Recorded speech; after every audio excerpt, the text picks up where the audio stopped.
It is sometimes inconvenient to extend the thread class to create a class that can be run as a thread. You may have some other class you would like to extend, and in Java you're only allowed one. To solve this problem, you can create a class that can be run as a thread by implementing the Runnable interface.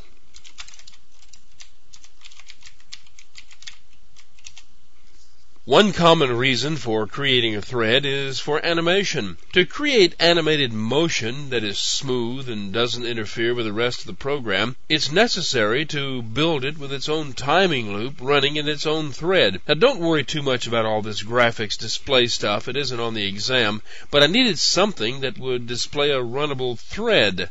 This program displays a top-level window and inserts a canvas object into that window.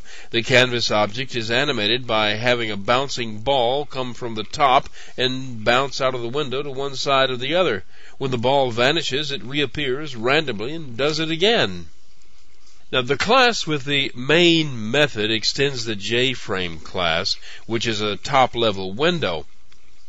In its constructor, a new bounce canvas object is created and added to the display. The bounce canvas object is the one that's animated, so once it's made visible, a call is made to its start method to get the animation going.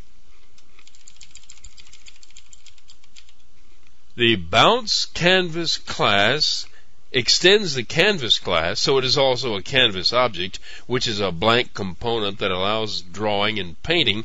But the important thing for our purpose is here, the fact that it implements the Runnable interface. The constructor sets some general stuff. It is the start method that cranks up the thread and gets the animation going. There's a reference to a thread object named looper.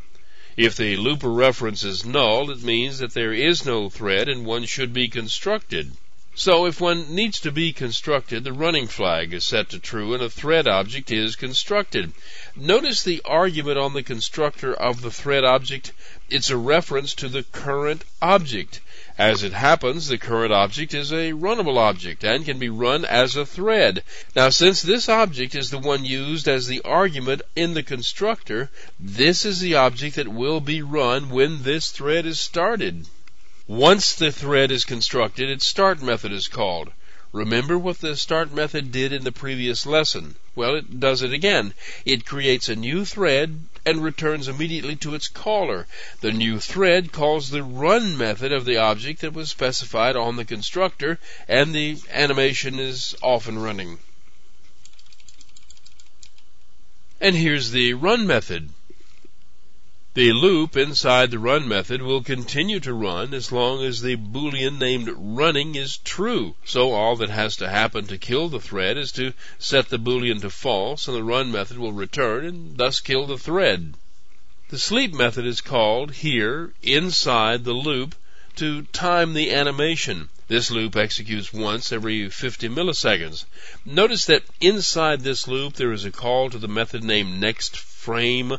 All it does is move the bouncing ball to its next position and then schedule the window for being redrawn. And the entire thing is in a try block because the sleep method requires that. Now there's quite a bit more to this class, but it all has to do with the details of drawing the animated window, and none of that is on the exam. I just wanted to show you how a runnable object is started and run. The run method is the only requirement of the Runnable interface. To create a runnable object, it is only necessary to implement the Runnable interface and then write a run method for it. The rest of the thread class and how it works is entirely up to you. Just remember that one crucial concept.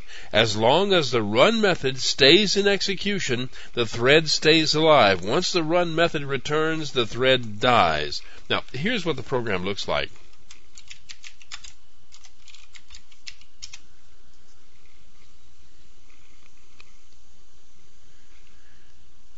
Now, this animation is probably a little bit jerky, but that's not the program. That's because of the way it's recorded and played back. Once again, none of this graphic stuff is on the exam, but if you want to do some animated graphics, this program would be a good start. It's laid out in a standard sort of way that creates smooth animation.